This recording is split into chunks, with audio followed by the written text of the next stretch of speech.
Le Saint-Esprit peut être symbolisé par la colombe. Le même Saint-Esprit est symbolisé par le feu. Le même Saint-Esprit est symbolisé par les vents. Le Saint-Esprit est aussi symbolisé par les vins. Les vins. Oui. Le Saint-Esprit est symbolisé par ce qu'on appelle les gages ou les arts. Les sceaux. Mais en réalité, le Saint-Esprit n'est pas toutes ces choses-là. Le Saint-Esprit est plus grand que tout ça. Tellement que Dieu est multidimensionnel. Tellement que Dieu est grand. Tellement que Dieu est une réalité qui nous surpasse. On ne sait pas le définir en quelques mots. Et la Bible recourt à plusieurs symboles pour nous parler du Saint-Esprit. Puisque le Saint-Esprit, c'est Dieu lui-même. Il est symbolisé par le feu, mais il n'est pas le feu, il est Dieu. Il est symbolisé par l'eau, mais il n'est pas simplement de l'eau, il est Dieu. Il est parfois symbolisé par le vin, mais il n'est pas du vin. Il est Dieu en nous, agissant en nous et au milieu de nous. Il est symbolisé par le vent, mais il n'est pas tout simplement le vent. Le vent c'est autre chose, le Saint-Esprit c'est autre chose. Mais pour essayer de te rapprocher à cette réalité-là qu'il est, Dieu est descendu au niveau des hommes, prenant des symboles que nous pouvons bien comprendre pour essayer de nous faire voir la réalité qui est l'Esprit de Dieu. Amen. Amen.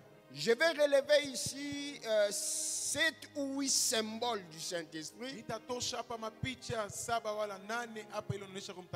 Et nous allons commencer à prendre symbole après symbole pour avancer ou approfondir notre connaissance sur le Saint-Esprit. Puisque la Bible a parlé de l'Esprit en utilisant tous ces symboles-là, c'est pour nous permettre d'approfondir notre connaissance sur lui, afin que nous ayons la foi et que nous puissions marcher encore et encore par l'Esprit. Prenons le premier symbole, l'huile. Le Saint-Esprit, la Bible le symbolise comme de l'huile. Amen. Amen. 1 Samuel chapitre 16.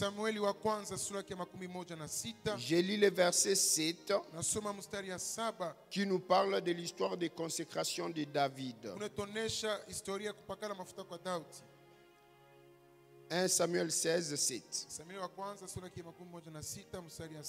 Et l'Éternel dit à Samuel: ne prends point garde à son apparence. Amen. Amen.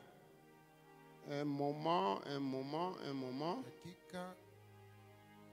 C'est plutôt le verset 13. 1 Samuel 16, 13. Le verset 7, on avait déjà vu ça autrefois. Samuel prit la corne d'huile, éloigné au milieu de ses frères. L'Esprit de l'Éternel saisit David à partir de ce jour et dans la suite. Samuel s'éleva et s'en alla à Rama. Amen. Amen. Le roi David, son histoire en tant qu'un loin du Seigneur,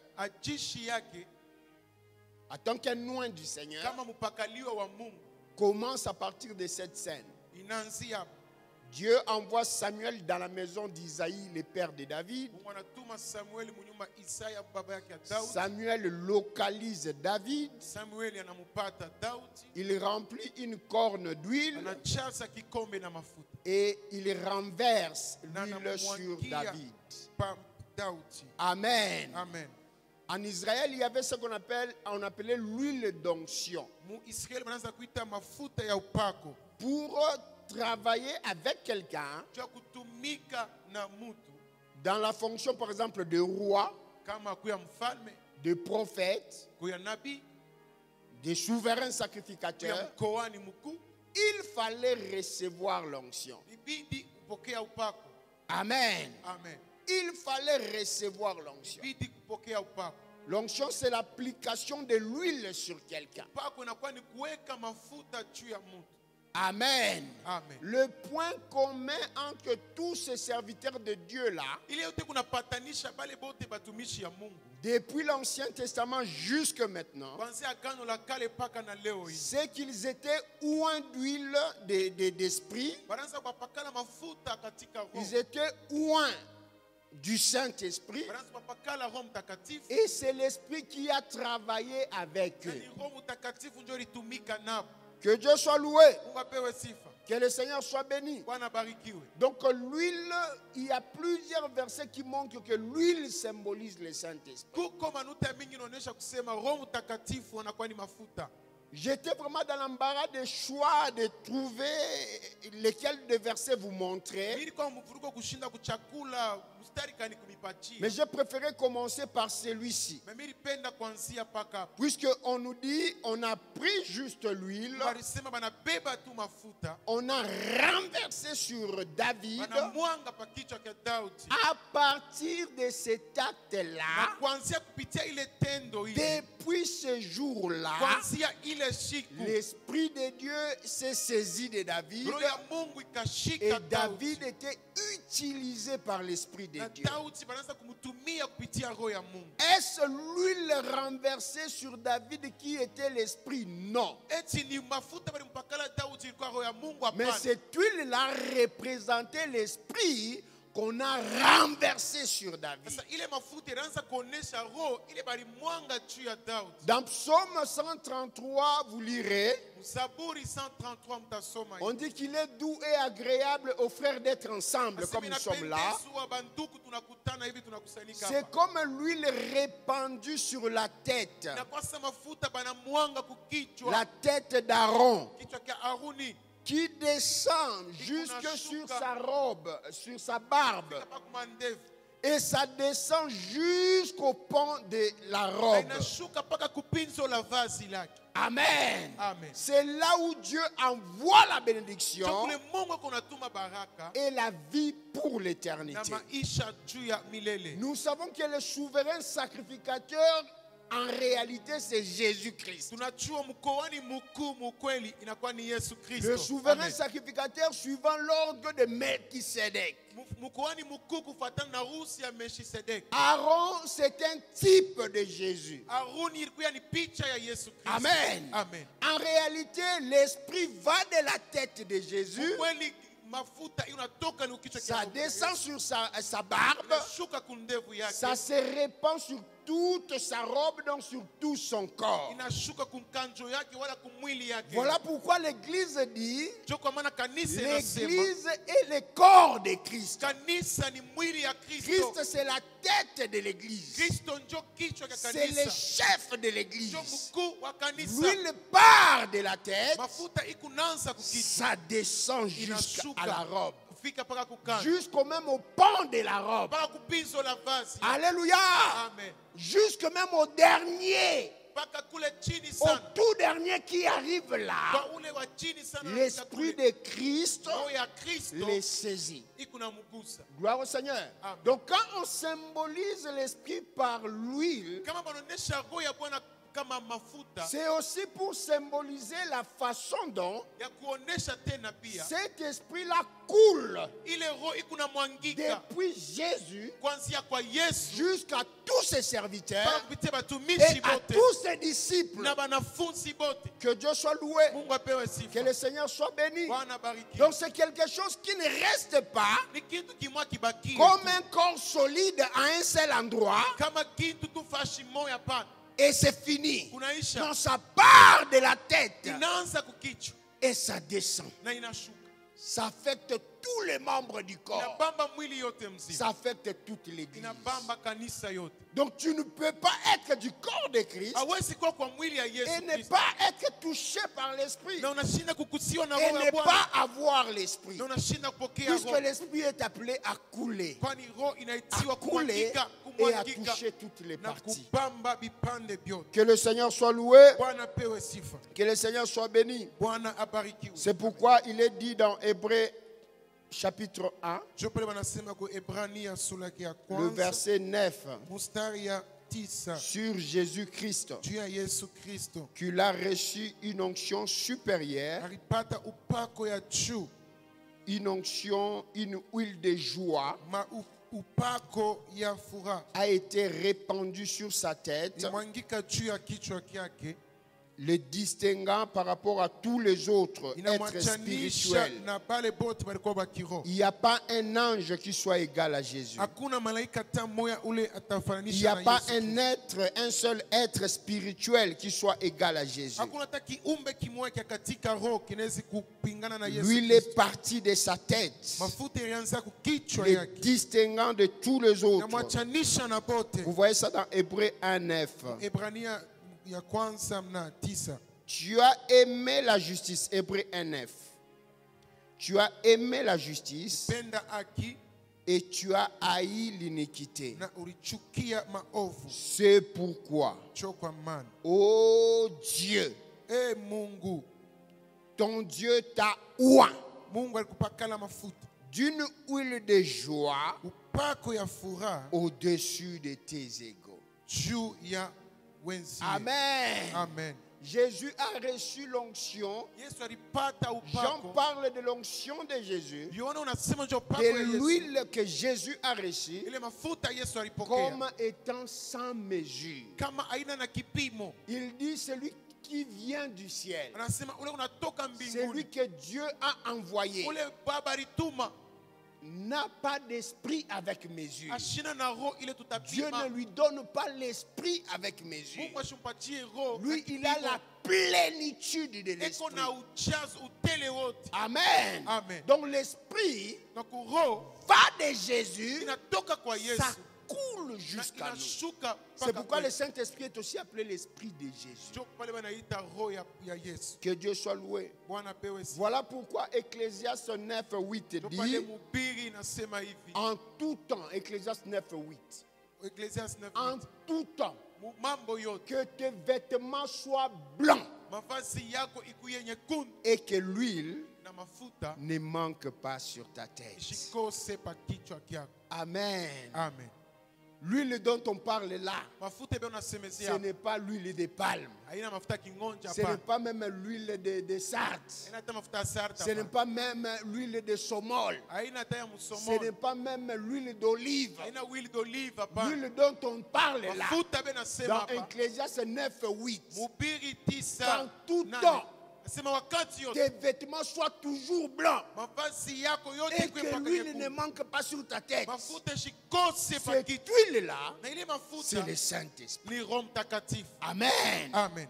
Gloire à Jésus. Amen. Garde tes vêtements blancs. Que tes œuvres soient parfaites devant Dieu. De sorte que son esprit ne puisse pas quitter ta tête. Amen. Amen. Ça doit couler sur ta tête. Saisir tous les membres de ton corps. Aller jusqu'aux orteils, depuis la tête jusqu'aux orteils.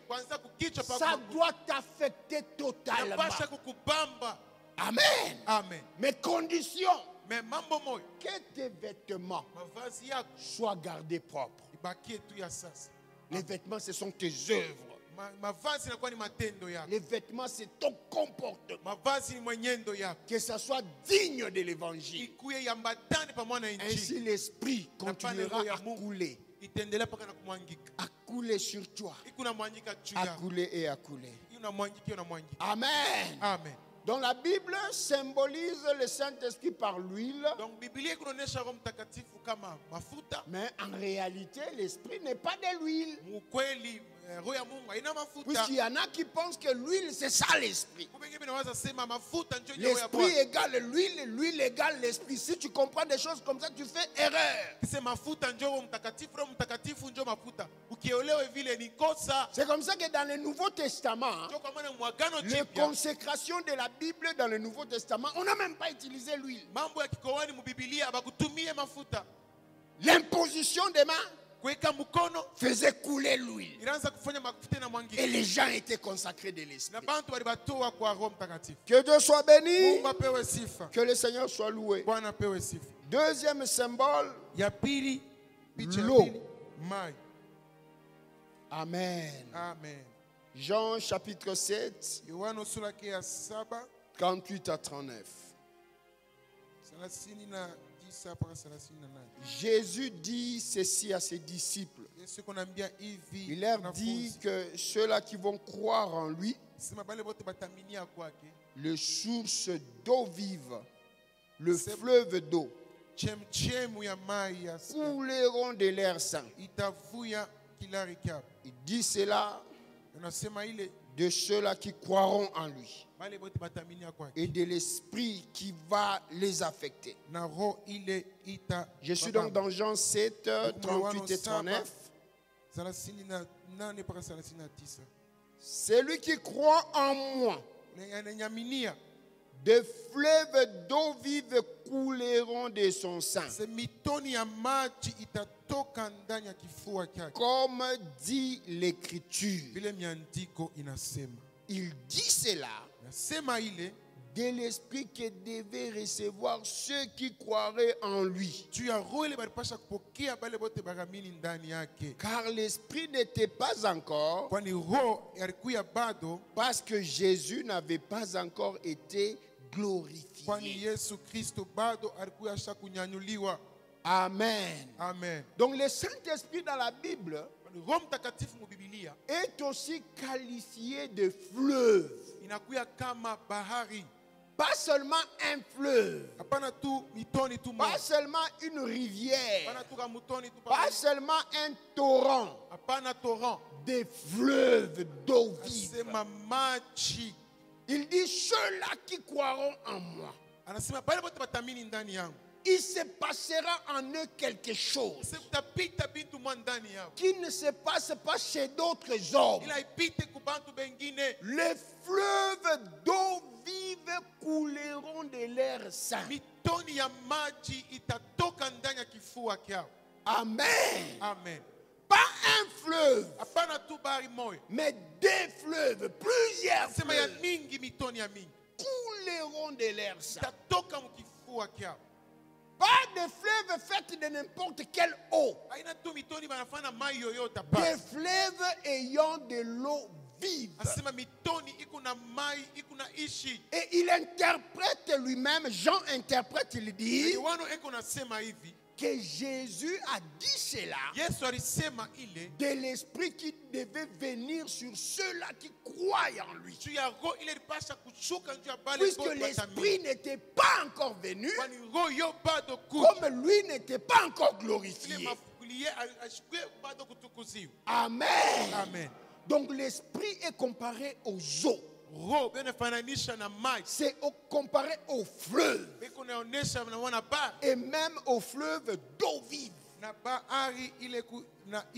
Nous comprenons par là que l'esprit c'est quelque chose qui apporte la vie. La vraie vie. Puisque dans un fleuve, non seulement on a de l'eau potable pour boire, mais dans un fleuve dont les eaux sont vives, on trouve aussi des poissons et même des bêtes aquatiques. qui servent de la nourriture et qui peuvent donc donner la vie aux gens. Amen. La Bible dit l'homme ne vivra pas de pain seulement, mais de toute parole qui sort de la bouche du Seigneur. Donc le pain aussi fait vivre la nourriture. Que Dieu soit loué. Amen. Que Dieu soit béni. Amen. Donc dans les fleuves, il y a aussi des poissons. Il y a aussi des animaux dont on peut se nourrir. Dans les fleuves, on a de l'eau qu'on peut boire et avoir la force. Continuer à vivre. Dans les fleuves, ou avec les fleuves, on peut avoir de l'énergie. Amen. Amen. Vous savez, aujourd'hui, à l'aide des fleuves, nous avons les courants. Gloire au Seigneur. Amen. On provoque des chutes. Les chutes d'eau font tourner des turbines. Et les turbines produisent de l'électricité. Et nous pouvons les consommer pour faire fonctionner nos appareils. Amen. Amen. Donc l'esprit donne la vie, la nourriture, l'énergie. Gloire au Seigneur. Amen. Donc quand quelqu'un croit en Jésus, non seulement lui-même reçoit la vie, lui-même reçoit l'énergie, la capacité. Puisque la Bible dit, c'est lui qui crée en nous le vouloir et le faire. Amen. Amen. Donc même la capacité, ça nous vient du Seigneur. Que Dieu soit loué. Amen. Non seulement on a la vie éternelle, non seulement on est nourri par l'esprit, non seulement on reçoit la capacité par l'esprit, mais nous-mêmes nous devenons des sources de fleuves pour bénir d'autres personnes. Que Dieu soit loué. Amen. Allez-y comprendre que quelqu'un qui a l'esprit de Dieu n'est pas quelqu'un de stérile. Il apporte la vie. Il engendre la vie. Il apporte l'abondance. Puisque de lui sortent des fleuves qui arrosent partout, qui étanche de soif partout, qui finissent de faim partout, et qui communiquent des capacités partout. Quelqu'un peut faire ça. Amen. Amen. Vous pouvez bien comprendre ça si vous allez dans l'Ancien Testament et que vous lisiez Ézéchiel 47. La vision d'Ézéchiel 47. Depuis le premier verset jusqu'au verset 12. Ézéchiel voit un temple. Un temple de Dieu. Dans le temple, il y a un trône. Je dis à quelqu'un que ton corps, c'est le temple de Dieu. Ton corps, c'est le temple du Saint-Esprit. En toi, il y a le trône du Saint-Esprit. Ézéchiel a vu un temple. Et dans le temple, il y avait un trône. C'était le trône de Dieu. Les eaux sortaient des seuils du trône. Ça coulait vers l'Orient. Ça sortait par les seuils de la porte. Et ça se répandait. C'était un grand torrent. Alléluia. Amen. Ça se répandait. L'ange qui lui faisait voir ces choses-là a pris Ézéchiel. Il lui a dit qu'il devait mesurer avec lui, en le faisant traverser ces torrents-là. Il a mesuré 1000 coudées. 1000 coudées, c'est ça ce qu'on appelle coudées. D'ici jusque-là, environ 45 cm. 45 cm, 50 cm. Mtu mrefu inaweza kuwa hata 50 cm. Une personne est lancée, ça peut être même 50 Donc, demi-mètre. 1000 coudées, ça fait environ 500 mètres. 500 mètres. Alléluia. Amen. Bilo musubotanga na Bible izole garabu 1000 coudées nini. Coude. D'ici jusque là. Hein, quand on fait comme ça, d'ici jusqu'au bout là. Ça, amen. Amen. Maman Michou Nabam.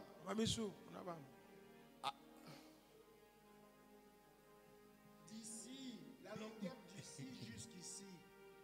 Un moya, un coudé.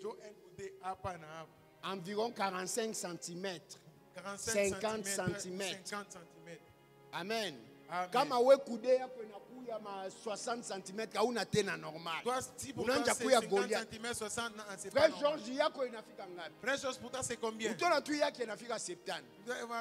Police c'est 70. Alléluia. Amen. Que Dieu soit loué. Amen. Donc 1000 coudées ça fait 500 mètres plus ou moins.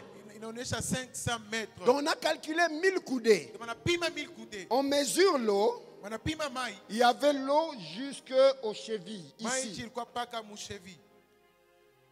Amen. Amen. Donc il pouvait encore bouger, aller comme il voulait. L'ange mesure encore 1000 coudées. L'eau était jusqu'aux genoux. Avec ces courants-là d'eau, l'influence commence à devenir quand même sensible. Vous sentez que l'eau peut quand même vous secouer, mais vous gardez quand même votre équilibre. Il mesure encore 1000 coudées. Donc, 1500 mètres maintenant. Donc, ils sont arrivés au niveau de 1500 mètres. Il y avait l'eau jusqu'au niveau des hanches. Amen. Amen. Là aussi, on peut quand même se contrôler. L'ange mesure encore 1000 coudées. Ils arrivent à un endroit là où l'eau était profonde. L'eau était abondante.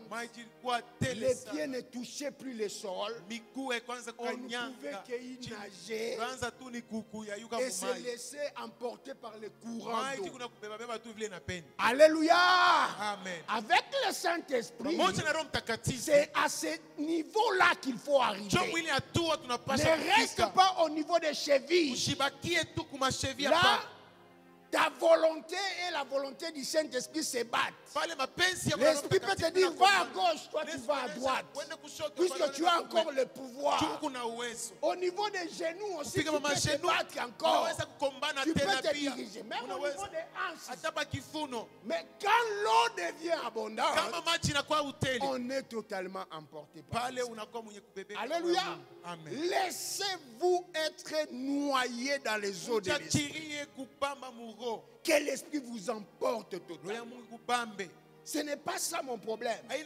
Nous parlons du Saint-Esprit qui est symbolisé comme les eaux. On parle de ces eaux-là qui sortent du trône comme l'Esprit de Dieu sort réellement du trône de Dieu. Et ça se répand sur toute la terre. Écoutez ce que la Bible dit. Partout où cette eau-là allait, quand l'eau du fleuve là est arrivée dans la mer, les eaux de la mer étaient assainies. Amen. Amen. Qui a déjà goûté à l'eau de l'océan ou de la mer? Toi, tu étais à Cape Town, hein? À Durban. Qui encore? Moi. Moi, j'étais chez nous ici au Bas-Congo, à Mwanda. Le goût est comment? Donc, moi, je suis pas Mukatanga, à Mwenda de vache. Amuya onaka mère munashikia tu ma film njo mungu nakiona. Vous n'avez jamais vu cela, on ne voit que dans des films. C'est comment le goût? salé, c'est très salé, tu ne peux pas boire. C'est C'est de l'eau salée. C'est pourquoi on traite les eaux des fleuves et des rivières comme de l'eau douce. Les eaux des mers, les eaux des océans ne sont pas des eaux douces. Ce sont des eaux très salées qu'on ne peut pas boire. Amen. Amen. Alors on dit que quand ces fleuves-là arrivaient dans la mer, ça assainissait les eaux de la mer. Les eaux de la mer devenaient potables. Ça devenait de l'eau vive. Amen. Amen. Quand vous lisez dans Apocalypse 17, l'histoire de Babylone la Grande, on vous dit que les eaux des mers, ça symbolise le peuple, ça symbolise les nations. Amen. Amen. Les tribus. Donc, là où l'esprit va, partout où ça passe, toutes les masses humaines que l'esprit rencontre, l'esprit les assainit. Alléluia. Amen. Ils deviennent des gens meilleurs, des gens ayant la vie de Dieu. On enlève la mort, on met la vie. On enlève la mort, on met la vie. Donc, c'est comme ça que l'esprit est symbolisé par les eaux. Les eaux vives. Les eaux qui donnent la vie. Amen. Amen. La Bible dit partout où ces eaux-là partaient, il y avait des plantes, des arbres de tous côtés, dans toutes les deux rives. Ces arbres-là ne pouvaient pas sécher. Leur feuillage était toujours vert. Ces arbres-là donnaient toujours des fruits. Pendant tous les 12 mois de l'année, les arbres produisaient, ça produisait. Pourquoi? Parce que l'eau nourrissait leurs racines. Amen. Quelqu'un qui a l'esprit, ce sont des fleuves d'eau vive qui sortent de lui. Ainsi, il apporte la nourriture. Il étanche la soif des gens. Il apporte la vie aux autres. Il n'apportera pas la mort. Puisque en lui, il n'y a pas la mort. En lui, il n'y a que vie. C'est pourquoi Jésus a dit à la femme samaritaine, si tu connaissais les dons de Dieu et celui qui te dit, donne-moi de l'eau, toi-même, tu le lui aurais demandé et il t'aurait donné de l'eau vive. Amen. Amen. Et tu n'auras plus besoin d'eau pour toute ta vie. Gloire au Seigneur. Amen. J'ai dit à quelqu'un que le Saint-Esprit, c'est la solution qui apporte l'abondance dans tous les domaines. Le Saint-Esprit apporte la capacité, l'énergie. Le Saint-Esprit apporte la nourriture, l'abondance. Le Saint-Esprit apporte la vie. Les arbres ont des feuillages toujours verts. Leurs fruits sont toujours donnés à tout moment, à chaque mois. Alléluia. Amen. Recherchez l'esprit. Ayez l'esprit en abondance. Vous aurez donc la vie. Vous aurez tout ce qui est nécessaire pour votre vie. Et votre vie spirituelle. Et votre vie matérielle. Et votre vie financière. Le secret, c'est le Saint-Esprit. Amen. Amen. L'eau, on en a tous besoin. L'eau est vitale. Vous savez comment les scientifiques font pour décider ou déclarer s'il y a eu une forme de vie sur une planète, en dehors de la terre, ce que les scientifiques font, c'est quoi? Ils se mettent à chercher tout simplement la présence d'eau ou les traces de la présence d'eau sur cette planète-là. Donc pour eux, là où il y a l'eau, il y a impérativement la vie. Là où il n'y a pas l'eau, il n'y a jamais eu de vie là. Et ils n'ont pas tort. Même la terre ici a été tirée de quoi? Des eaux. L'eau, c'est le premier élément. La terre actuelle, là où nous vivons, a été tirée des eaux. Amen. Amen. Toute la surface de la terre était couverte d'eau. Il y avait confusion, le tohi-bohi. Amen. Amen.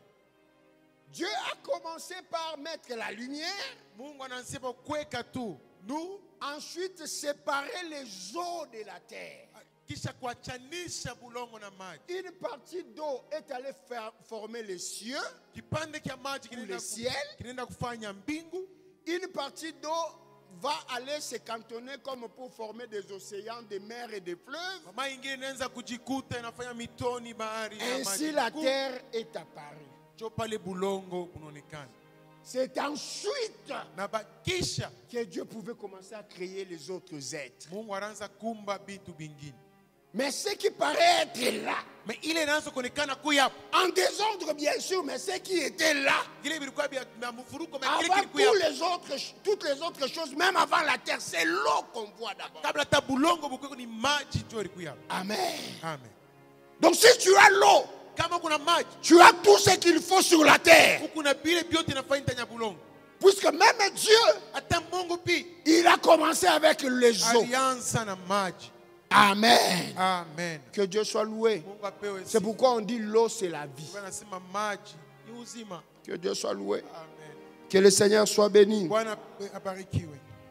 Amen. Amen. Mais n'allez pas dire que le Saint-Esprit c'est l'eau. Non, l'eau c'est bas. Le Saint-Esprit c'est plus que ça. Le Saint-Esprit c'est Dieu. Le Père et le Fils en nous. Le Père et le Fils en toi. C'est ça le Saint-Esprit. Ce n'est pas un simple ange, non. Il n'est même pas l'ensemble de tous les anges, non. Le Saint-Esprit c'est Dieu. Le Dieu vivant est venu jusqu'à toi. Mais il y a des choses que nous déclarons, des choses que nous disons, par moment nous ne réalisons pas la portée de ce que nous disons. Quand nous disons que le Saint-Esprit est en nous, le Saint-Esprit est en moi, mais ça veut dire que tu as Dieu. Amen. Amen. Pourquoi tu te plains alors? Mais tu as Dieu, tu as tout. Tu as Dieu, tu as tout. Si tu as Dieu, même sans les diplômes, tu réussiras. Si tu as Dieu, même sans un mari, tu réussiras. Si tu as Dieu, même sans une femme, tu réussiras. Si tu as Dieu, même sans boulot, tu réussiras. Toutes ces choses-là, Dieu va les amener puisque Dieu a tout. Amen. Amen. C'est pourquoi il est symbolisé par l'eau. Le Saint-Esprit, les Écritures le symbolisent aussi comme le vin. Ça vous étonne, hein? Mais c'est comme ça. C'est comme ça qu'Éphésiens 5, 18 le dit déjà. Ne vous enivrez pas du vin. C'est de la débauche. Mais soyez au contraire remplis de l'esprit. On On compare donc l'esprit avec les vins. Ne vous enivrez pas du vin. Ça, c'est de la débauche. C'est le désordre. C'est une mauvaise vie. Au contraire, au lieu de rechercher l'ivresse du vin, soyez remplis du Saint-Esprit. Soyez ivres de l'Esprit. Soyez dirigés par l'Esprit. Soyez conduits par l'Esprit. Quand un homme est ivre, il est totalement conduit par la boisson. Même sa démarche, il titube au rythme de son ivresse. Il commence à parler, à dire des choses qu'il ne peut même pas dire à l'état normal. Pourquoi? Il est poussé par la boisson. Son esprit est troublé par la boisson. On nous dit ne soyez pas, ne vous enivrez pas du vin. Mais s'il y a quelque chose de similaire que vous pouvez faire, choisissez de vous remplir de l'esprit. Que ce soit l'esprit qui vous conduit à gauche, à gauche, à droite. Fais ceci, tu fais, fais cela, tu fais. Il te donne des révélations, il te conduit. Lui te conduira à bon port. Le Saint-Esprit te conduira à bon port. Il ne te fera pas succomber dans un tranché. Il ne te poussera pas à faire des bêtises. Quelqu'un qui est ivre peut vomir sur les gens. Il peut faire les petits besoins dans les vêtements. Et même les grands besoins. Mais ça, l'esprit ne le fera jamais. L'esprit te conduira dans des choses intelligibles, dans des choses meilleures, dans les choses excellentes, dans des choses qui te distinguent. Cherche à être rempli par l'esprit. Recherchez plutôt l'esprit. Alléluia. Amen. Soyez enivrés plutôt par l'esprit. Nous pouvons lire Matthieu, chapitre 9, le verset 17. Voilà. Matthieu 9, 17. Que Dieu soit loué. Amen. Ne faites pas comme cette église-là. Et ils avaient lu ces choses. Ils ont dit, ah, le Saint-Esprit, donc c'est le vin. C'est la boisson alcoolique. C'est les chambres. Alors, et pour entrer en transe, ce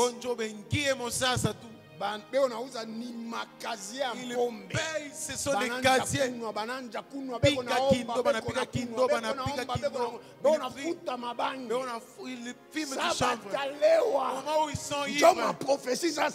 Maintenant, il y a la prophétie.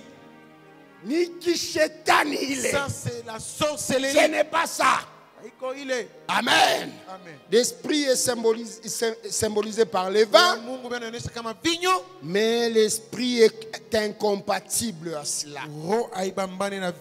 Amen. Amen. Matthieu 9, 17.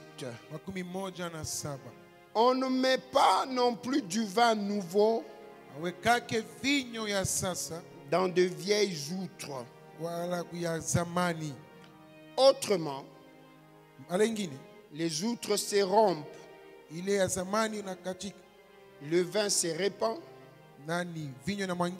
et les outres sont perdues. Mais on met le vin nouveau dans des outres neuves. Et le vin et les outres se conservent. Est-ce que quelqu'un peut faire ça? C'est Jésus qui donne cet enseignement. Ce qu'on appelle une outre, ce sont des sortes de gourdes en peau qu'on faisait autrefois en peau d'animal. Amen. C'est ça ce qu'on appelle outre. On y mettait de l'eau. On pouvait y mettre même le vin. Si vous regardez des films légendaires, des films anciens, des films de l'Antiquité, vous verrez des gens utiliser ça pour boire. Il n'y avait pas de bidon, il n'y avait pas de plastique. Donc là où on ne pouvait pas avoir la cruche, des gourdes faciles à fabriquer à l'époque étaient fabriquées en pot. Et ces gourdes-là, c'est ce qu'on appelle outre. Amen. Amen. Nous ne sommes pas de cette époque-là, on ne les a pas expérimentés. Mais nous pouvons faire confiance à Jésus. Il semblerait que quand une outre est vieille, tu prends le vin nouveau, tu vas mettre ça là-bas avec la fermentation du vin et toutes les capacités alcooliques du vin. Ça va agir sur cette peau-là. L'outre va se rompre et le vin va couler. Amen. Amen. Mais qu'est-ce qu'il faut faire? Pour des vins nouveaux, il faut de nouvelles outres. C'était ça le principe. Amen. Amen. Nous savons que vous et moi, nous sommes comparés au vase. Dans la maison de l'Éternel, il n'y a pas seulement des vases en or. Il y en a aussi en argent. Il y en a aussi en bois. Il y en a aussi en terre. Il y en a aussi en peau. Si quelqu'un se conserve pur, le Seigneur l'utilisera comme un vase pur, un vase en or. Donc quand le Seigneur parle des outres ici, il s'agit de vous et moi. Amen. De vous et nous. Nous sommes ces outres-là.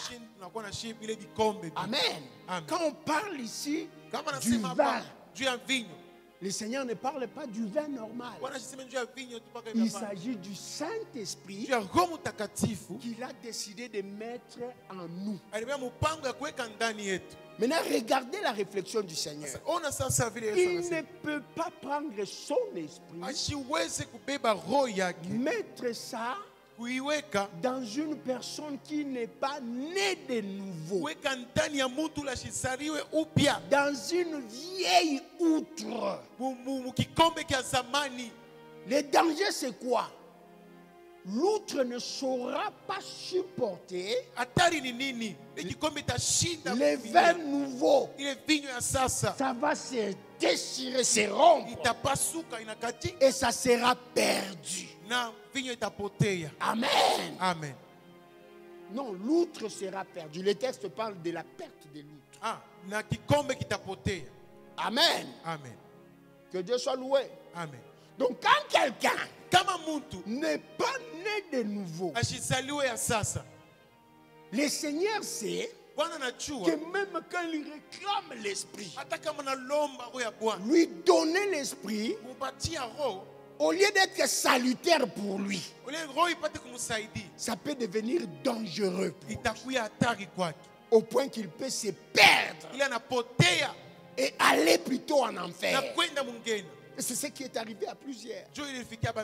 Amen. Amen. Des vieilles outres, mais qui ont reçu les vins nouveaux. Malheureusement, ça s'est fait à plusieurs reprises, parmi nous et même avant nous. Et la Bible en parle même. Des gens qui ont reçu les dons de l'esprit, les dons, le Saint-Esprit. Non, le Saint-Esprit lui-même, c'est un don. Il y en a qui ont reçu les dons de l'esprit. Zawadi Yaro. Mais qui, tellement qu'ils étaient des vieilles outres, ils ont fait des miracles. Cette gloire-là, là, poussé maintenant, commencé à épouser 5 femmes, 6 femmes. a volé l'argent des fidèles. Il sent qu'il est perdu. Anafanya folie.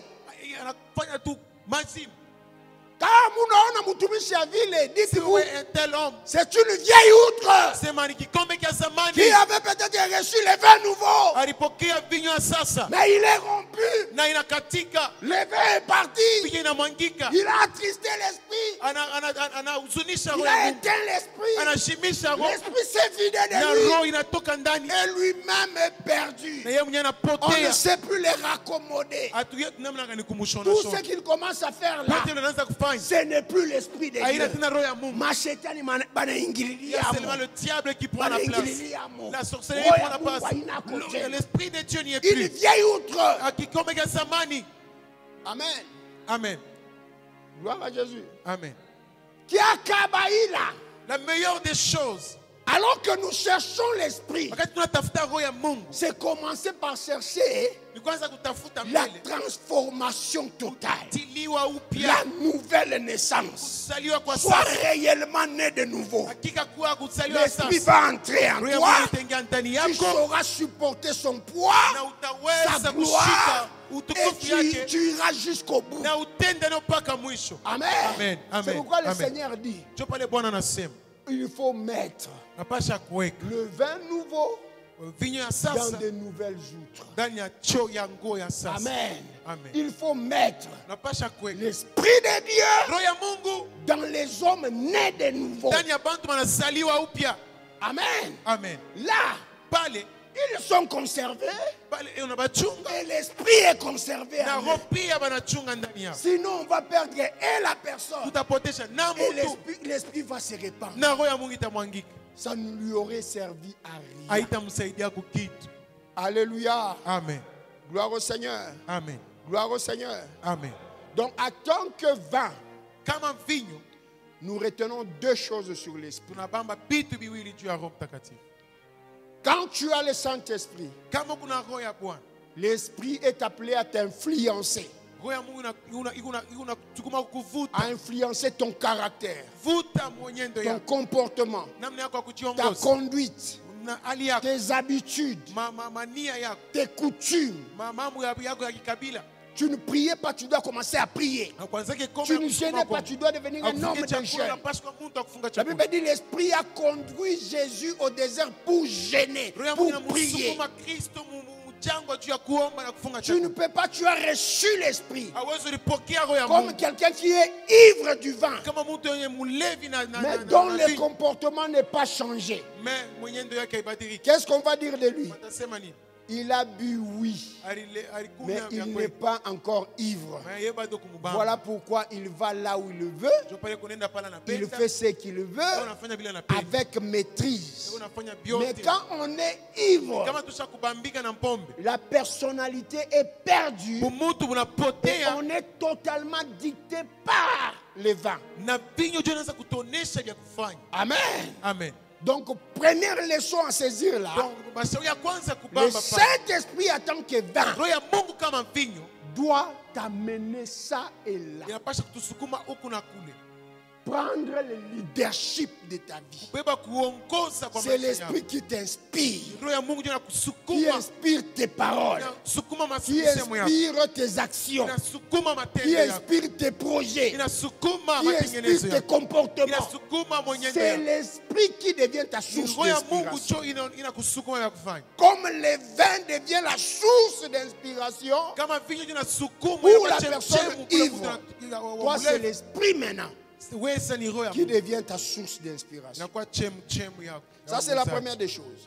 La deuxième des choses que j'aimerais que tu retiennes, en tant que vin, on ne peut pas, ce n'est pas bon d'avoir l'esprit alors qu'on n'est pas né de nouveau.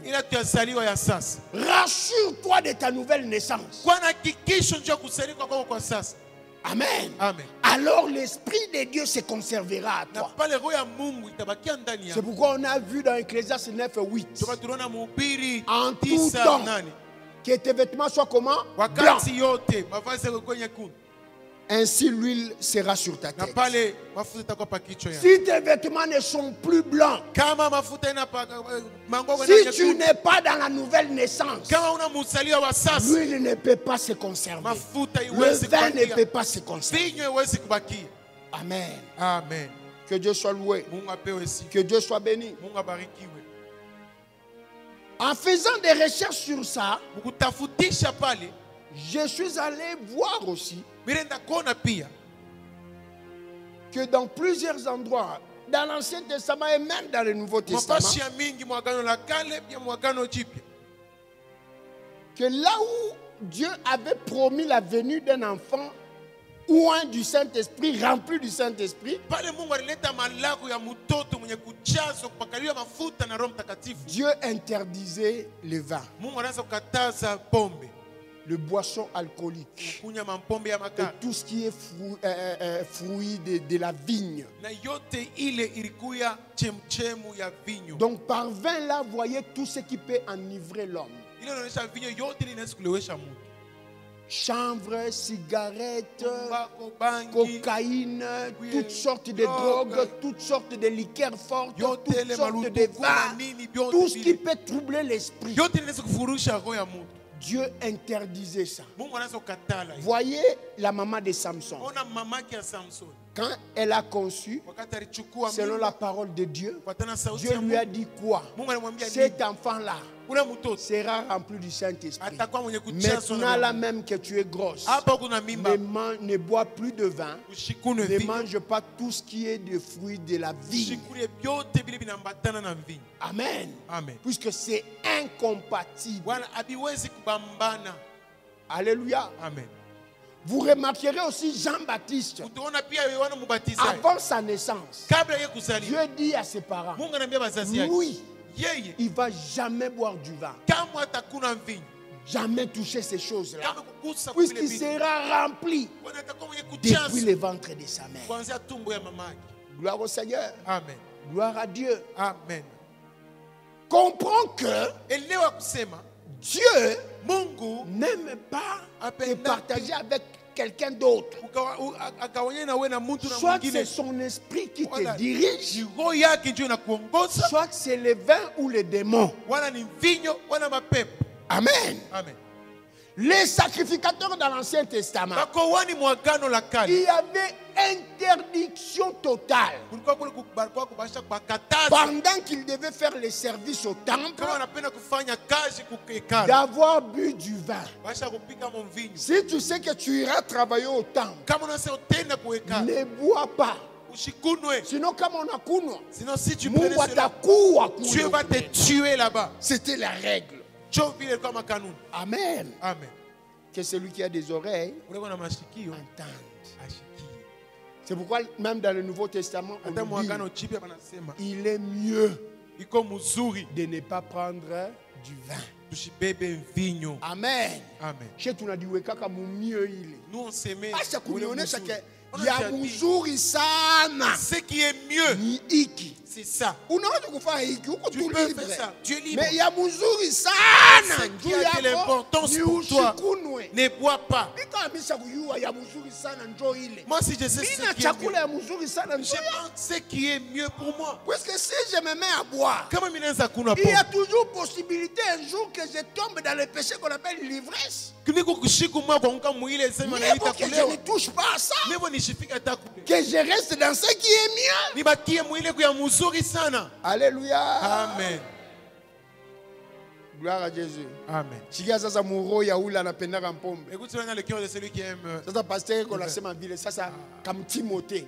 Qu'est-ce qu'on a dit à Timothée? Faites un paysage du vin pour votre fréquent mot de vendre vos complications si c'est des digestions. Mais les un, on a un problème à digestion. 2. Aujourd'hui, il n'y a pas beaucoup de pharmacies. Est-ce que la médecine n'est pas suffisamment développée pour soigner toutes ces maladies-là de constipation? Oui, à tout à connaître, ça fait usage d'un peu de vin. Oui, on ne te dira pas les choses là. Va payer les produits pharmaceutiques. Tu n'as pas la foi. Va payer les médicaments pour l'estomac, ça va t'aider. Ne bois pas. Que Dieu vous bénisse.